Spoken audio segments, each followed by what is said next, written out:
નમો હરિયંતાણમ નમો સિદ્ધાણમ નમો આયરિયાણમ નમો વજ્જાયાણમ નમો લોહે serve સ્વામિનમ એશો પંચન મુક્કારો serve પાવપણાસનો મંગલાનં ચ સવ્યેસિં પરમં હવૈ મંગલમ આદિમં પૃથ્વીનાથમ આદિમં નિસ્વરિગ્રહમ આદિમં તીર્થનાથમ ચ ઋષભ સ્વામિનમ સ્તુમો સુધા સુદર્વાજ્યોષ્ણ નિર્મલીકૃત દિનમુખ મૃગલક્ષ્માદમ શાંતિ શાંતિનાથ જનસ્તુ શ્રેય શ્રીયા મંગલ કેલી સદ્મ શ્રી યુક્ત શંકેશ્વર પાર્શ્વનાથ દરવાર સંસાર ભયાચ રક્ષ મોક્ષ માર્ગે વર્ષાર્થવાસ જય જગજીવ જોણી વિયાણવો જગગુરુ જગાણંદો જગણાહો જગબંધુ જય જગપ્રિયામો વૈભમ જય સુયાણમ પવોતિત્તૈરાણમ અપચ્છિમો જય જય ગુરુ લોગાણમ જય મહાત્મા મહાવીર ઓંકારમ બિંદુ સંયુક્તમ નિત્યમ જયંતિ યોગિનમ કામદમ મોક્ષદમ ચૈવ ઓંકારાય નમો નમઃ સર્વારીષ્ટદાયિને સર્વધિનિદાનાય ગૌતમ સ્વામિને નમઃ જ્ઞાન ધ્યાન ક્રિયાધિકારી કુશલ પ્રદ્યુમ્ન ચેતાગુરુ અંતર્લોચન પ્રોદ્ભાષિતમ યસ્વૈ ઓંકારણ શબ્દમ ઓંકાર સેવાપરમ સ્વયં સંયમના સદા વિજયતે શ્રી સિદ્ધિશૂરીશ્વર સ્વયં સમનસ્તિ શ્રી ભદ્રસૂરીશ્વર સ્વયં શ્રી ઓંકાર શ્રીશ્વર અજ્ઞાનતિમિરાંધનમ જ્ઞાનમ જનશલાકયા નેત્રમુન્મિલિતમ મેન તસ્મૈ શ્રી ગુરવે નમઃ.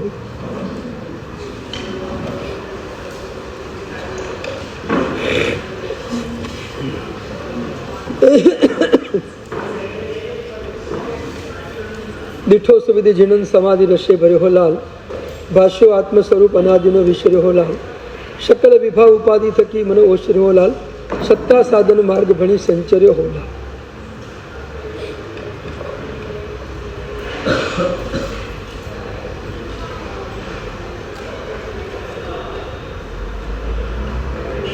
ક્યાંક જંગલમાં દેવચંદ્રજી મહારાજ સાધના કરી રહ્યા છે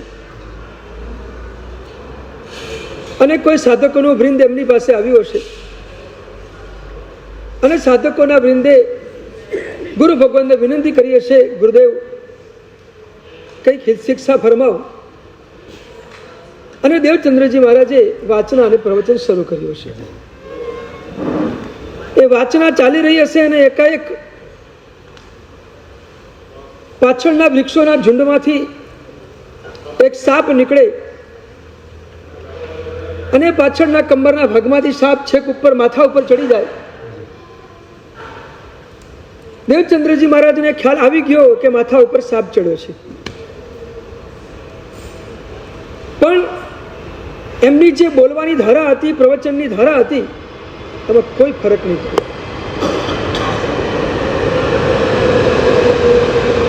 ઉપર સાપ છે અને બસ એ જ ધારાથી, એ જ તલ્લીનતાથી, એ જ સોમાં ડૂબીને પોતે બોલી રહ્યા છે. સાપ ઉપર છે એની કોઈ અસર એમના મન ઉપર ક્યાંય નથી. સાપ સાપનું કામ કરે, હું મારું કામ કરું. આ અધ્યાત્મ જગતની એક ટોચ છે. આટલે સુધી પહોંચવું આમ ઘણું બધું અઘરું છે. આપણા શરીર સાથે કંઈ પણ થતું હોય અને આપણે એને જોયા કરીએ, એની કોઈ અસર આપણા મન ઉપર ન હોય, એની કોઈ નોંધ પણ આપણે લેતા હોઈએ. સાપનો પર્યાય, સાપની અવસ્થા સાપ પાસે, મારી અવસ્થા મારી પાસે, હું મારું કામ કરું, એનું કામ કરું. કોઈ ડર નહીં, કોઈ ભય નહીં. અને એ જ રીતે પ્રવચનની ધારા સતત ચાલ્યા જ કરે, ચાલ્યા જ કરે. શ્રોતાઓ સ્તબ્ધ થઈ જાય કે આ શું, એમને કઈ અસર નથી. આટલી સ્થિત પ્રજ્ઞતા, આવો જ્ઞાતા દ્રષ્ટા ભાવ જે દેવચંદ્રજી મહારાજે પોતાના જીવનમાં આત્મસાત કર્યો હતો, આટલી અધ્યાત્મની ઊંચાઈ જેમને પ્રાપ્ત કરી હતી, એવા મહાપુરુષ આપણને છેક નીચેથી ઉપર લઈ જવાનો પ્રયાસ કરી રહ્યા છે. કારણ કે આપણે તો ઘણા બધા નીચે છે, આપણા માટે નીચે આવ્યા છે અને નીચે આવીને આપણને ઉપર લઈ જવા માંગે છે. એટલે એકડે એકથી આપણને પાઠ ઘૂંટાવી રહ્યા છે. અધ્યાત્મ જગતના પાઠો આપણને એક એક એક એક આપી રહ્યા છે. દેવચંદ્રજી મહારાજને આપણી ભૂમિકાનો ખ્યાલ હશે અને એટલા માટે એમને પરમાત્માના દર્શનથી આપણને ઉચકવાની શરૂઆત કરી કે પરમાત્માના દર્શન તમે કઈ રીતે કરશો, પ્રભુને કઈ રીતે નિહાળશો. પ્રભુના બાહ્ય સ્વરૂપને નહીં, પ્રભુના ભીતરી સ્વરૂપને કઈ રીતે નિહાળશો? પ્રભુની અંદર રહેલી વિતરાગતા વગેરે જે અનંત ગુણો છે એ પૈકીના કેટલા ગુણોને તમે જોઈ શકશો અને એ ગુણનું દર્શન કેવી રીતે કરી શકશો? સ્ટાર્ટિંગથી એમને આપણને ગુણ દર્શનમાં લઈ જવાનો પ્રયાસ કરે છે અને પહેલી ભૂમિકા આ જ છે.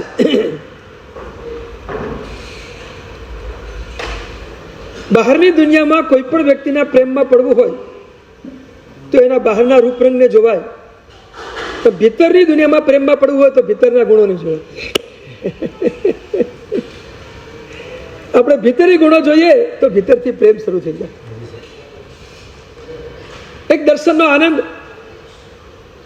જેના દર્શન કરીએ છીએ એના પ્રત્યેનો હોભાવ અંદરથી છલકાયા કરે. તો ગુણ દર્શન, ગુણાનુસંધાન, ગુણ લીનતા. દેવચંદ્રજી મહારાજ પરમાત્માના દર્શનમાં બધું પરમાત્મા સાથે જોઈને લીન બની ગયા છે.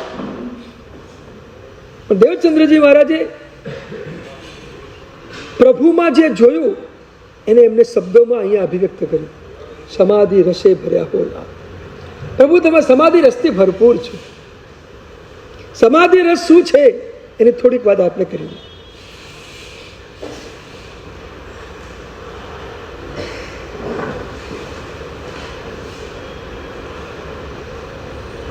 મીઠાનો એક આટલો મોટો ટુકડો એને તમે પાણીમાં નાખી દો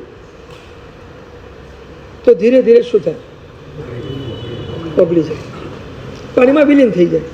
બસ મીઠું પાણીમાં વિલીન થઈ ગયું. પછી તમે હાથ નાખો તો પણ મીઠાનો કટકો તમને મળતો નથી. બસ આપણે આપણા પોતાના સ્વરૂપમાં વિલીન થઈ ગયા. એનું નામ સમાધિ. કેટલું ઈઝી છે. બસ આપણે ગાંગડા સ્વરૂપે અંદર સમાઈ જઈએ, પતી ગયું, સમાધિ શરૂ થઈ ગઈ. મીઠાનો ગાંગડો વિલીન થઈ જાય છે અને વિલીન થઈ ગયો પછી એનું અસ્તિત્વ કોઈ રહેતું નથી. એ ભળી ગયો, પાણીમાં વિલીન થઈ ગયો. બસ પછી પાણી જ છે, ગાંગડો છે જ નહીં.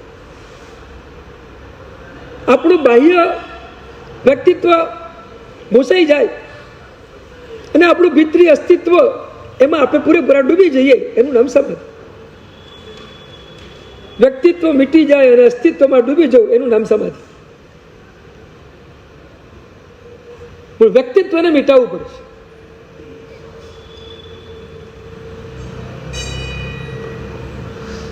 સમાધિ એટલે સ્વરૂપમાં લીનતા. એનો ઉપયોગ પછી બહાર ક્યાંય ન હોય, માત્ર ભીતર જ હોય. બહાર શું થઈ રહ્યું છે એની કોઈને જાણકારી પણ ન હોય. આવી જે સમાધિની અવસ્થા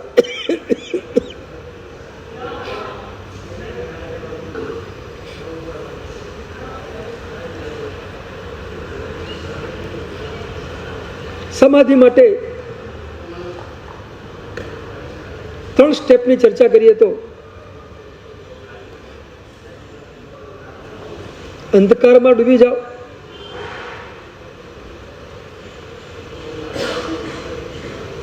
એકલા થઈ જાઓ અને મીટી જાઓ.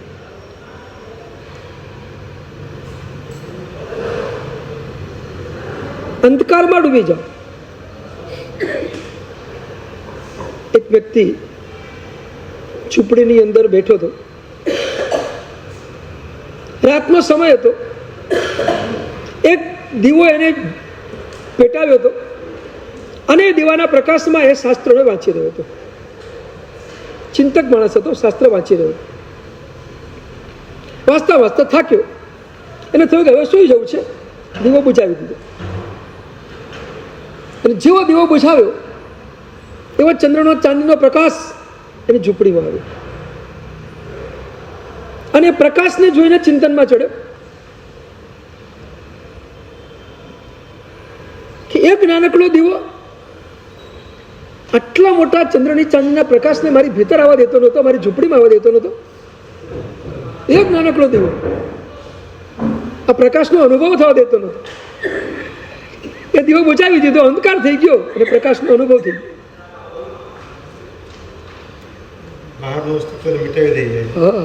એ જ છે સમાધિ. આને જ કહેવાય એક નાનકડી ચીજ પ્રત્યેનું મમત્વ. એ આપણા સમાધિના આનંદને ખોઈ નાખે છે. એક બહારની દુનિયાનો સંપર્ક, નાનકડો પણ સંપર્ક આપણે સમાધિમાંથી બહાર લઈ જાય છે. સમાધિનો જે મસ્ત મોટો અનંતો આનંદ છે, એ આનંદથી આપણે બહાર જતા રહીએ, આંખો ખુલ્લી હોય, સંપર્કો ચાલુ હોય, બસ આપણો આનંદ ગયો. એક નાનકડો દીવો જો ચંદ્રની ચાંદીને રોકી શકે, તો એક નાનકડા પદાર્થ પ્રત્યેનું મમત્વ આપણા આનંદને પણ રોકી શકે છે. અને આજ સુધી આ જ થયું છે. આપણો જે ભીતરનો આનંદ છે આત્માનો, એને આપણે અનુભવી શક્યા નથી. કે બહારના એક એક પદાર્થો પ્રત્યેનું આપણું જે એટેચમેન્ટ છે, એને આપણા આનંદને રોકી નાખ્યું છે. અને એટલે આપણે જો અંધકારમાં જતા રહીએ, આંખ બંધ કરી દઈએ અને અહંકારમાં રહીએ, બધું જ જોવાનું સમાપ્ત થઈ જાય. બહારનું જોવાનું સમાપ્ત થાય, અંદર જવાની શરૂઆત થાય. અંધકાર ભીતરમાં જવા માટે પણ એક સહાયક તત્વ બની શકે છે. કે જ્યાં સુધી પ્રકાશ છે ત્યાં સુધી આપણી નજરમાં બહારના બધા દૃશ્યો આવ્યા કરશે. જ્યાં સુધી બહારના દૃશ્યો આવશે ત્યાં સુધી એની સાથે આપણું એક ઉપયોગનું જોડાણ થયા કરશે. આ શું છે, આ શું છે, આ શું છે, એવા કૌતુકોના તરંગો અંદરથી પેદા થયા કરશે. પણ એકદમ અંધકારમાં જઈએ એટલે બહારની દુનિયાનું બધું જોવાનું સમાપ્ત થઈ જાય, પછી ભીતર જોવાની શરૂઆત થાય. થોડુંક જો સમાધિનું લક્ષ્ય હોય, થોડુંક જો પામવાનું લક્ષ્ય હોય, તો અંધકાર આપણા માટે એક પૂરક બળ બની શકે છે. પણ આપણી પાસે ભીતરથી કંઈક પામવાની ઝંખના હોય છે, તો આ પરિબળ આપણા માટે યોગ્ય પરિબળ બની જાય, અને ઝંખના ન હોય તો અયોગ્ય પરિબળ બની જાય. અંધકારને પણ ઉપયોગમાં લેતા જો આપણે શીખી જઈએ, આપણે ભીતરમાં ડૂબી શકીએ.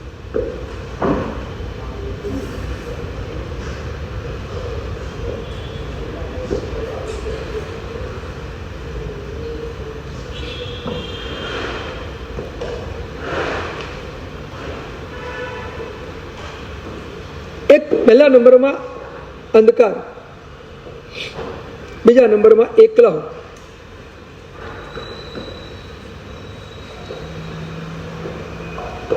આપણે એકલા હોઈએ, કોઈ કંપનીમાં ન હોઈએ. ઇકાર્ટ નામનો એક સાધક જંગલમાં એક ખુશી નીચે એકલો બેઠો હતો અને એની મસ્તીમાં હતો. કોઈ મુસાફર ત્યાંથી પસાર થયો, એને લાગ્યું કે આ માણસ એકલો બેઠો બેઠો છે, ગાંડો પાગલ થઈ જશે,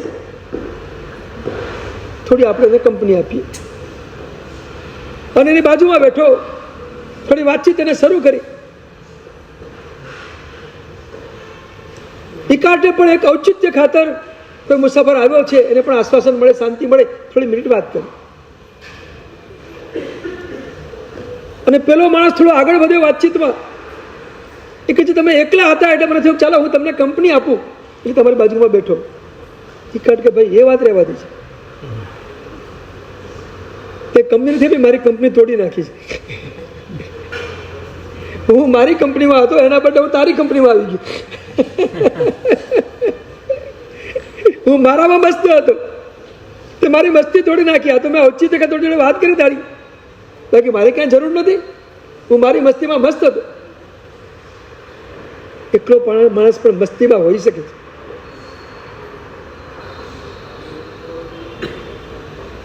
એક રાજાને એક બગીચાના સમાચાર મળ્યા કે આ બગીચામાં બહુ જ સરસ મજાના ફૂલો ખીલે છે, અને ફૂલોના કારણે બગીચાનું વાતાવરણ, બગીચાનું સૌંદર્ય બહુ અદભુત છે. એને થયું કે આપણે એક દિવસ દર્શન કરવા જવું છે. એને માળીને સમાચાર આપ્યા કે આવતીકાલે સવારે હું તમારા બગીચામાં આ ફૂલોનું સૌંદર્ય જોવા માટે આવીશ. માળી કે ઓકે પધાર.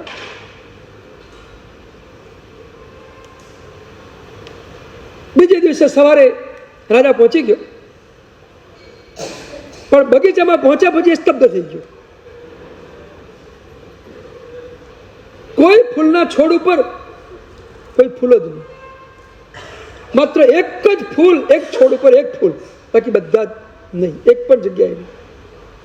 રાજાને થયું કે મેં તો સાંભળ્યું હતું કે હજારો ફૂલ અને એ તો એક જ દેખાય છે, શું થયું? આ બાજુમાં માળી ઉભો હતો, માળીને પૂછ્યું, એટલે મેં તો સાંભળ્યું હતું કે હજારો ફૂલો તારા બગીચામાં ઉગે છે અને એની મજા, એનું સૌંદર્ય, આ તો એક જ છે.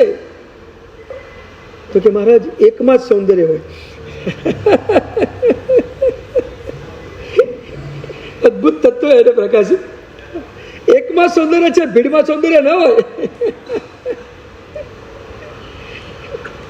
એક મારી પણ જો બોધ આપી શકે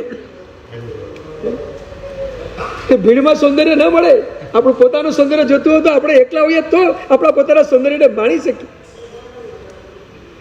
પણ આપણી તકલીફ એ છે, ભીડમાં એવા ટેવાયેલા છે ને કે એકલા હોઈએ તો અનકન થઈ જાય, ઉદાસ બની જઈએ, આકડું બની જઈએ. એકલા તો કેવી રીતે રહેવાય આપણાથી? કેવી અનાદિકાળની આપણી આ ટેવ પડી છે કે બધાની વચ્ચે જ રહેવા ટેવાયેલા છે. ભીડમાં જ રહેવું આપણને પસંદ છે.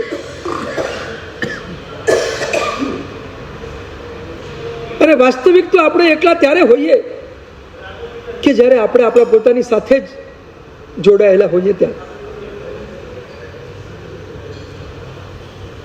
એમ આપણી સાથે કોઈ ન હોય અને છતાં સ્મરણોથી આપણે બધા જોડાયેલા હોઈએ તો પણ અકેલાપણાનો અનુભવ નથી થતો. ઉપયોગથી પણ આપણે એકલા હોઈએ, ઉપયોગ પણ આપણી પોતાની સાથે જ જોડાયેલો હોય અને એ રીતે આપણે જો રહી શકીએ તો આપણે પોતાનો આનંદ માણી શકીએ. તો એ સમાધિનો આનંદ માણી શકાય. એકલા રહેવું અને સાથે એકમાં રહેવું. એકલા રહેવું અને એકમાં રહેવું. એકલા રહેવું તો ઠીક છે, એકલા છીએ, પણ મનથી જોડાયેલા હોઈએ તો એકલાનો કોઈ લાંબો અર્થ નથી. એકલા હોઈએ અને એકમાં હોઈએ તો સમાધિનો અનુભવ થાય.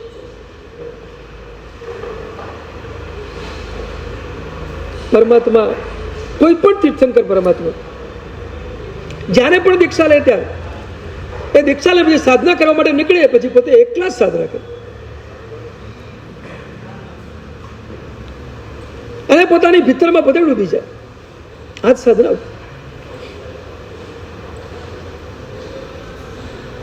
છેલ્લા ભવની પરમાત્માની સાધના વખતની સ્થિતિ એ છે, તમને કદાચ થોડું આશ્ચર્ય લાગશે.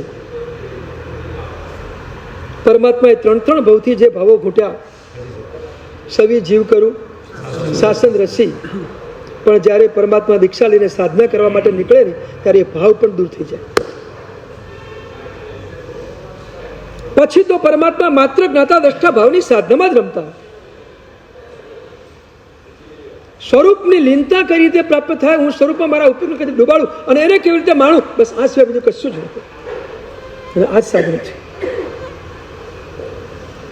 સવી જીવ શાસન રસીની ભાવના એક વ્યવહાર છે, એ વ્યવહાર ધર્મ છે. અને સ્વરૂપમાં ડૂબવું એ નિશ્ચય ધર્મ છે.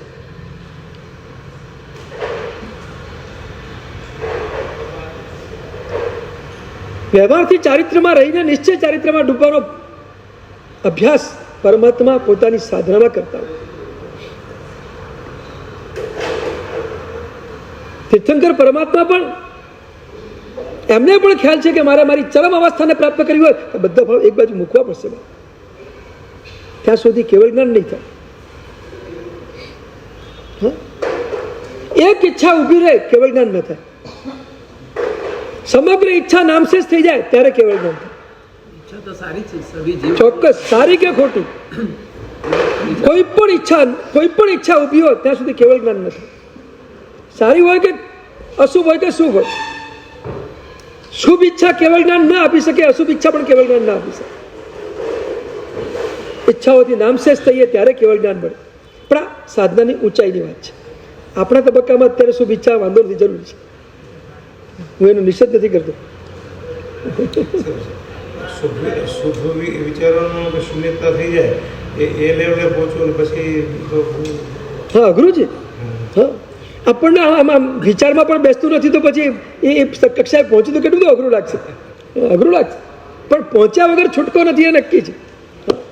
તીર્થંકર પરમાત્મા આટલી ઉત્કૃષ્ટ ભાવમાં જે રમેલા હોય, પણ એ પણ જ્યારે દીક્ષા લે છેલ્લા ભાવમાં અને સાધના કરવા માટે નીકળે ત્યારે માત્ર જ્ઞાતા દ્રષ્ટા ભાવમાં, માત્ર સમાધિ ભાવમાં રમતા હોય. એમ કે વિચાર શૂન્યતા કહેવાય.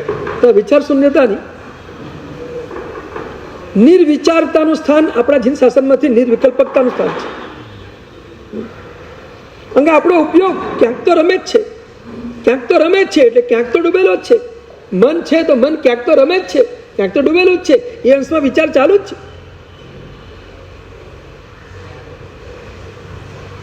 બસ પોતાના સ્વરૂપમાં ડૂબવું, બહારથી બધું છૂટી જવું એ નિર્વિકલ્પકતા છે. નિદ્રાવસ્થા હોય ત્યારે બી બહારથી બધું છૂટી જાય. નિદ્રાવસ્થામાં હોઈએ હા, ચોક્કસ બહારથી બધું ચોક્કસ. છૂટી જાય. એમાં અનકોન્શિયસ ચાલુ હોય છે, કોન્શિયસ તમારું થઈ જાય છે, અનકોન્શિયસ તમારું ચાલુ હોય છે. અને એટલા માટે નિદ્રા એ જળ સમાધિ છે, ચેતન સમાધિ નથી. નિદ્રા એ જળ સમાધિ છે, ચેતન સમાધિ નથી. ચેતનની સમાધિ, ચૈતન્યયુક્ત સમાધિ એ તો આપણે આપણા ગુણોમાં ડૂબી જઈએ ત્યારે ચૈતન્ય સમાધિ પ્રાપ્ત થાય. બાકી તો જળ સમાધિ છે. અને અનકોન્શિયસ તો ચાલુ જો, અનકોન્શિયસ તો અટકતું જ નથી. હા, તમને તમારા ઊંઘમાં ક્યારે એવો અનુભવ થાય કે આ શરીરે હું નથી, આ સંસારે હું નથી, આ પરિવારે હું નથી, એવો અનુભવ થાય જ કોઈ દિવસ નથી થતો? એનો મતલબ શું છે? અંદર આ ધારા ચાલુ જ છે. બહુ પ્રેક્ટિકલ છે, એકદમ પ્રેક્ટિકલ છે. હા, અંદર ધારા ચાલુ જ છે. આ બધું મારું છે, આ બધું મારું છે, આ બધું મારું છે. એ ધારા અંદર અનકોન્શિયસમાં ચાલુ છે. કારણ કે એ સંસ્કારો કામ કરી જ રહ્યા છે, એ છૂટતા જ નથી. જ્યાં સુધી આપણે અનકોન્શિયસને સાફ નહીં કરીએ ને ત્યાં સુધી આ ચૈતન્ય સમાધિ નહીં આવે. જળ સમાધિનો કોઈ બહુ મતલબ પણ નથી.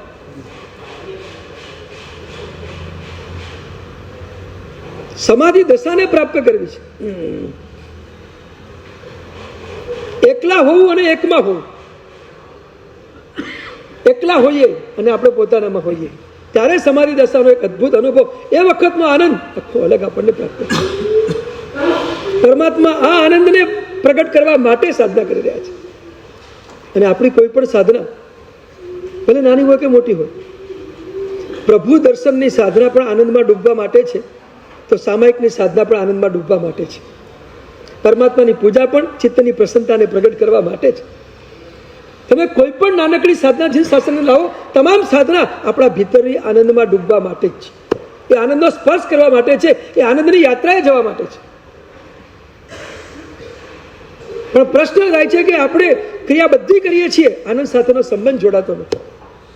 અને એનો મતલબ એ છે એકલા થતા નથી, એકમાં રહેતા નથી અને આનંદ મળતો નથી. બહુ સ્પષ્ટ વાત છે. એકલા થતા નથી, એકમાં રહેતા નથી, આનંદ મળતો નથી.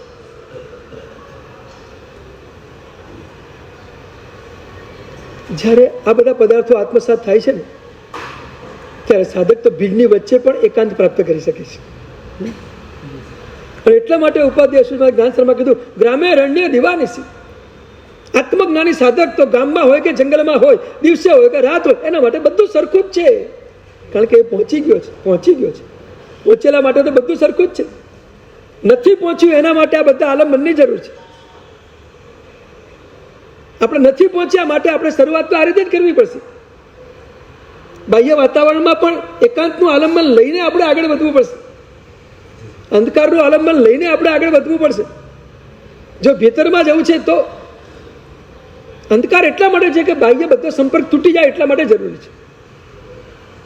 અને એકલા હોવું એટલા માટે જરૂરી છે કે બસ બીજા કોઈની સાથે આપણી કંપની ન હોય, આપણી પોતાની કંપની જામી જાય, એટલે એકલા હોવું પણ જરૂરી છે.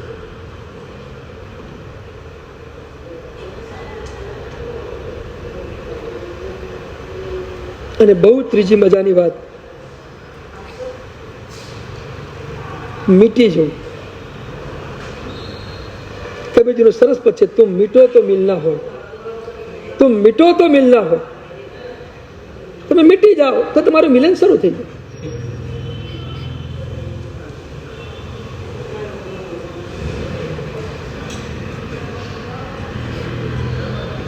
મિલન આપણે એકલા હોઈએ તો આપણું મિલન શરૂ થાય. બે હોય ત્યાં સુધી આપણું મિલન શરૂ ન થાય. મિલન કરવું છે, મીટી જાઓ. બહિર્ભાવથી આપણે મીટી જઈએ, સ્વભાવ તરફ આપણી ગતિ શરૂ થઈ જાય તો આપણું પોતાનું મિલન આપણને થઈ જાય.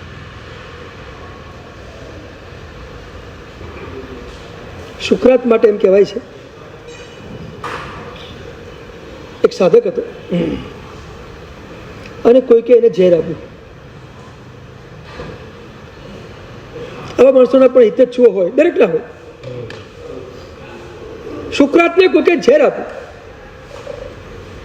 અને ઝેરનો પ્રયોગ થયો, ઝેર એનાથી ખવાઈ ગયું અને પછી ઝેરે એનો પ્રભાવ બતાવવાની શરૂઆત કરી. ધીમે ધીમે ધીમે ધીમે ઝેર ચડવા માંડ્યું. શુક્રાતના બધા અનુયાયીઓ એની આજુબાજુમાં ઘેરાઈને ઉભેલા છે, જોઈ રહ્યા છે કે શુક્રાતને ઝેર ચડી રહ્યું છે. પણ એટલો સ્વસ્થ છે, એટલો સ્વસ્થ છે કે કોને ઝેર આપ્યું, શું કર્યું એના તરફ એનો કોઈ વિચાર સુદ્ધા પણ કશું જ નહીં. મને કેમ ઝેર આપ્યું, આમ કેમ કર્યું, એ કોઈ વિચાર જ નથી. આમ કેમ કર્યું,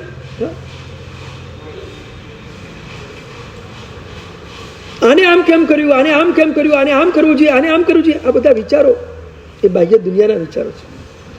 અભ્યંતર દુનિયામાં આ કશું આવતું જ નથી. કોણે શું કર્યું એ વિચાર એ આપણને બહાર લઈ જશે, મારે શું કરવું જોઈએ વિચાર આપણને ભીતરમાં લઈ જશે.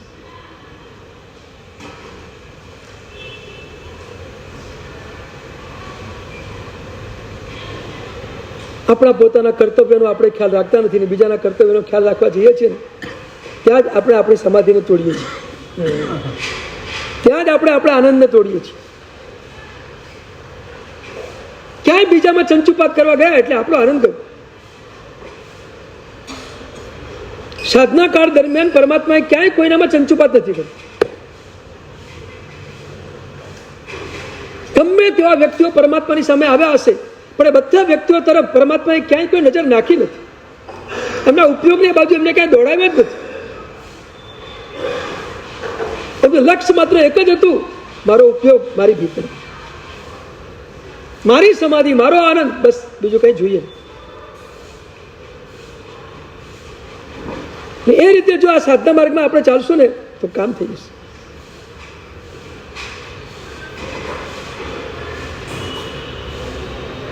સમાધિ ભાવ તો એ છે કે તમને સોનું અને માટી એક સરખું દેખાય.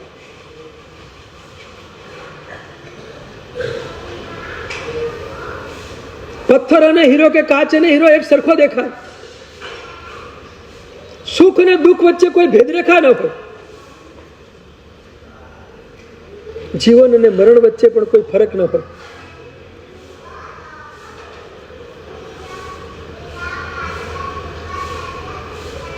ત્યારે એક સમાધિ સજા અને એનો આનંદ આપણે પ્રાપ્ત કરી શકીએ. આ બધા ભેદમાંથી નીકળી જઈએ. સોનું અને માટી આપણને એક સરખું લાગે. એક પતિ પત્ની જઈ રહ્યા હતા, રસ્તા વચ્ચેથી એ પસાર થઈ રહ્યા હતા. પતિ આગળ હતો, પત્ની થોડીક 100 ડગલા પાછળ હતી અને આગળ ચાલતા પતિની નજર રસ્તા ઉપર પડેલી એક સોના મોર ઉપર પડી. સોના મોર છે, સુવર્ણ છે, અને એને થોડી ધૂળ લઈને સુવર્ણ મોર ઉપર નાખીને સુવર્ણ મોર ઢાંકી દીધું. પછી આગળ ચાલે. એની પત્ની પાછળ આવી રહી હતી. પત્ની આ દ્રશ્ય જોયું કે એમને ધૂળ ઉઠાવી અને નાખી. પત્ની ઝડપથી ચાલીને પતિને ભેગી થઈ અને પછી પૂછે છે કે તમે શું કર્યું રસ્તામાં? ધૂળ લીધી ને નાખીને આપણે શું કર્યું તમે રસ્તામાં? એવું કરવાની જરૂર શું હતી તમારે? અરે પણ કે સોના મોર પડી હતી ત્યાં, તું પાછળ આવતી હતી એટલે મને એમ થયું કે તને ક્યાંક લાલચ કે લોભ ના લાગી જાય એટલે ધૂળ નાખી દીધી. અને પત્નીએ કીધું, આટલો ટાઈમથી તમારી સાથે રહું છું, તમને હજી એ પણ ખબર નથી, પણ મને તો પ્રશ્ન એ થાય છે તમને સોનામર કેમ દેખાય, તમને માટી કેમ ન દેખાય?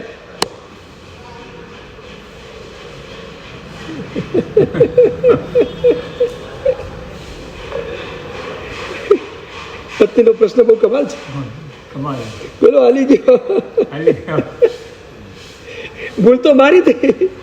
મારી દ્રષ્ટિમાં સોનામાં મેં કેમ જોઈ અને એને મેં પૂતગલ તરીકે જોયું હોત તો મને ક્યાં ફરક પડતો હતો? સોનું હોય કે માટી હોય છે તો આખર પૂતગલ. પણ મારી નજરમાં એ સોનું દેખાઈ ગયું. આટલી મારી કચાસ, આટલી મારી અધ્યાત્મની કચાસ, હું એને પૂતગલ તરીકે ન જોઈ શક્યો. આ મારી ભૂલ. અને પત્ની મારા કરતા એક ડગલું આગળ વધી, એ માત્ર પૂતગલ તરીકે જોઈ રહી છે.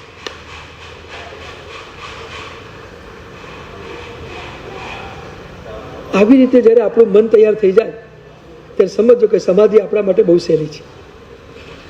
પછી સમાધિ મળી શકે, બાકી એમને સમાધિ કેવી રીતે મળે? ક્યાંય પદાર્થો પ્રત્યેનું આકર્ષણ ન હોય. આકર્ષણ તૂટી જાય, પ્રલોભન તૂટી જાય,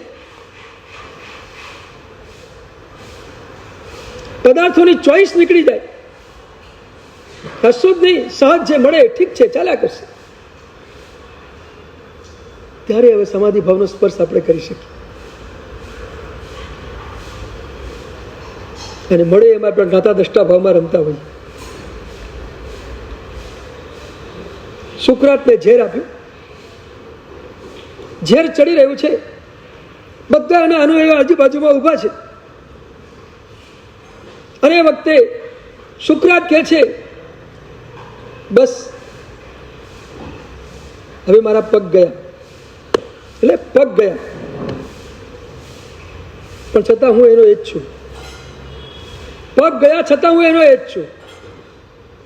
થોડું જરા આગળ ચડ્યું, ઘૂંટણ સુધી પહોંચ્યું. એને કહ્યું કે ઘૂંટણ ગયા, પણ હું એનો એ જ છું. કમર સુધી આવ્યું, કમર ગઈ. અને કહે છે કે કમર ગઈ, હું એનો એ જ છું. હાથ ગયા, હું એનો એ જ છું.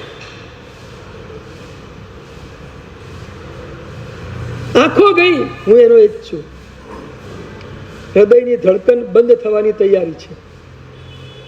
અને સુકરાત કહે છે હૃદયની ધડકન હવે બંધ થશે. કદાચ હું બોલું છું એ પણ બંધ થશે, પણ છતાં આ સ્થિતિમાં પણ હું જે છું એ જ છું. આ ઘટના થોડું ઊંડાણ બતાવે છે. અને ઊંડાણ એ છે કે મૃત્યુના સમયે કે મીટી જવાના સમયે પણ એ પોતાની અંદરથી જાગૃત છે. અને એમ કે છે કે હું એ જ છું અને જોઈ રહ્યો છું. હું એ જ છું ને જોઈ રહ્યો છું. મૃત્યુને પણ જોવું એનું નામ સમાધિ. મૃત્યુને પણ જોવું એનું નામ સમાધિ. આપણને મૃત્યુને જોતા આવડી જશે, એ દિવસે સમાધિ 100% લાગી જશે. આ જોવાનો અભ્યાસ, આ જાણવાનો, માત્ર જાણવાનો, માત્ર જોવાનો અભ્યાસ એક અદ્ભુત સમાધિ દશામાં આપણને લઈ જાય છે. એટલે જ મેં ગઈકાલે સમાધિની વાત કરતા કહેલું કે સમાધિ એ છે શું? સંપૂર્ણ કસાયના નાશથી પ્રશાંત રસનું વેદન થાય. સંપૂર્ણ કસાયના નાશથી પ્રશાંત રસનું વેદન થાય. પછી સંપૂર્ણ પ્રશાંતનું વેદન થાય. જેમ જેમ કસાય જાય તેમ તેમ પ્રશાંત રસનું વેદન ચાલુ થઈ જાય.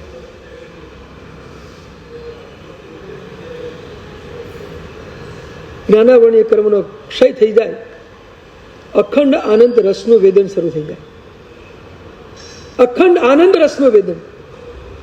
આનંદ રસ તો વેદાઈ રહ્યો છે, પણ પછી અખંડ વેદાય. પછી એમાં ખંડિતતા ના, ક્યાંય તૂટી ન જાય. એ આનંદ રસનું વેદન શાશ્વતીના લયમાં ચાલ્યા કરે.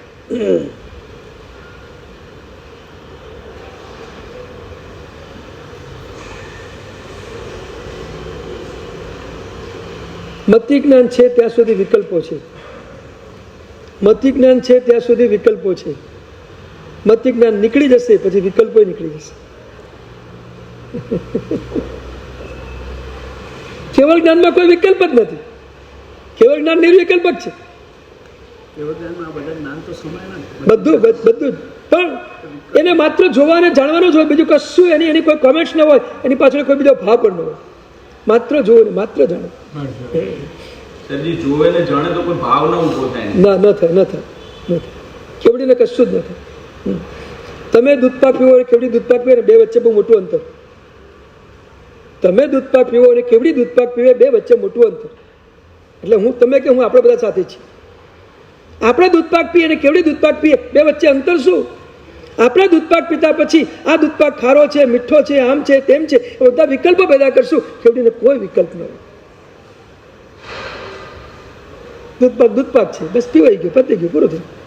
બાકી એની સાથે એનો કોઈ બીજો વિચાર ક્યાંય પડે નહીં. વિચાર જ ન હોય, વિકલ્પ જ ન હોય.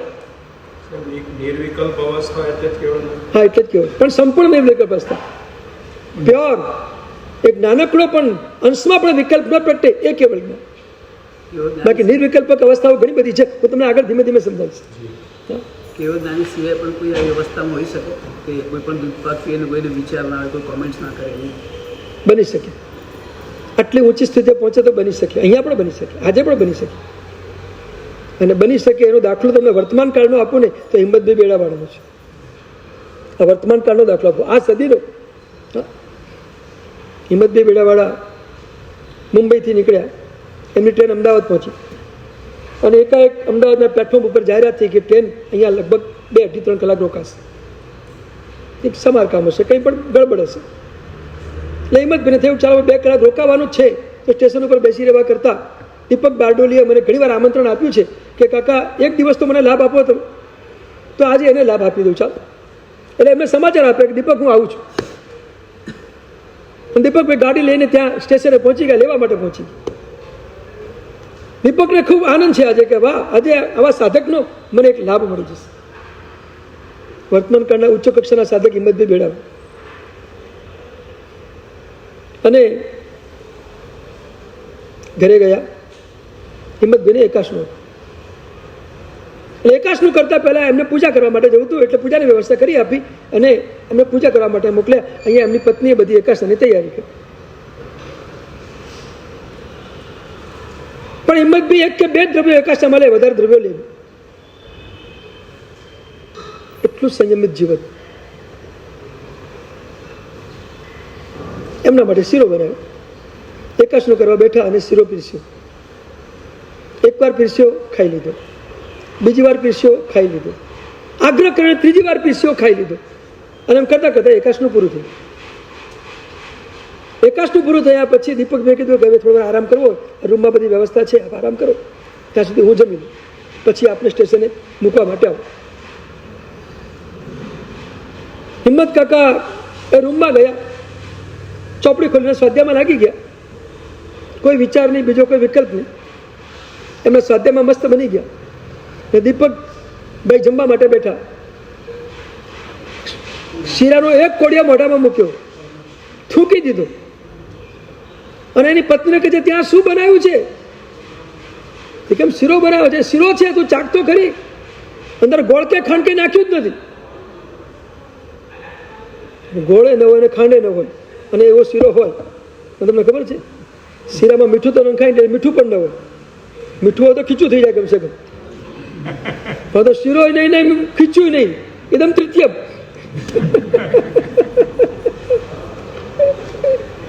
અને આગ્રહ કરીને 3-4 વખત પીરસીને ખવડાવ્યો.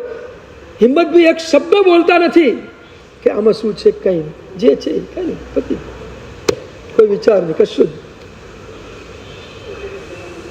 અને પેલો દીપકે કોળીઓને એક બાજુ થાળી એક બાજુ મૂકી સીધો ઊભો થયો, ગયો રૂમમાં અને ધ્રુસકે રડતો રડતો કહે છે કાકા કેટલી મોટી ભૂલ કે તમે બોલ્યા પણ નહીં. કે બોલવાનું શું હોય ભલા? શીરો હોય કે આ હોય, મૂળ તો પૂતગલ છે ને, પૂતગલને જરૂર હતી, આપી દીધું, એમાં બીજું શું વિચારવાનું? આ કાળની વાત, કોઈ વિકલ્પ નહીં, કોઈ વિચાર. આ સ્થિતિએ પહોંચી શકાય તો કે આપણા માટે બહુ અઘરું છે, કારણ કે બધા જ વિકલ્પો સાથે જ જીવીએ છીએ અને બધા વિકલ્પોમાં જ રમીએ છીએ. એટલે સમાધિ રસનો આપણી પાસે અનુભવ નથી. પરમાત્મા જે સમાધિમાં છે એ સમાધિ રસનું દર્શન દેવચંદ્રજી મહારાજ કરી રહ્યા છે. દિઠ્ઠો સુવિધિ જીવન સમાધિ રસે ભરે હો લાલ. કેવી અદ્ભુત સમાધિનું આ દર્શન. આ પરમાત્માનું મસ્ત મજાનું દર્શન. આવું પરમાત્માનું દર્શન થાય ને તો એક આનંદની ઝલક આપણને પણ ક્યાંક પ્રાપ્ત થાય. એક માર્ગ આપણને એમાંથી મળે કે પરમાત્મા જે સમાધિના માર્ગ ઉપર ચાલ્યા આ સમાધિના માર્ગ ઉપર મારે એ પૂછે રાખજો. જે માર્ગમાંથી પ્રભુ અંતિમ મંજિલ સુધી પહોંચ્યા એ જ માર્ગ આપણો છે, બીજો કોઈ માર્ગ નથી. માર્ગ તો એક છે, એ જ માર્ગ ઉપર આપણે ચાલવાનું છે. આજ નહીં તો કાલ પુરુષાર્થ આપણે એ જ કરવાનો છે કે એ માર્ગ ઉપર આપણે કેવી રીતે ચાલી શકીએ. આ જે અદ્ભુત સાધનાનો જે ભીતરી આનંદ છે ને ભીતરી સાધના છે એને આપણે આપણા જીવનમાં કેવી રીતે પકડી શકીએ. હવે એ પરમાત્માનું જે મસ્ત મજાનું આ ગુણોનું આલંબન એ લીધા પછી આપણી અધ્યાત્મ યાત્રા હવે આગળ કેવી રીતે વધે છે એની વાત બીજી પંક્તિમાં દેવચંદ્રજી મહારાજ આપણને આપી રહ્યા છે. અને એ હવે બહુ સરસ મજાનો પદાર્થ દેવચંદ્રજી મહારાજ અધ્યાત્મને ખોલી રહ્યા છે, અદ્ભુત રીતે ખોલી રહ્યા છે. કેવી રીતે વળાંક આવે છે આપણે જોઈએ.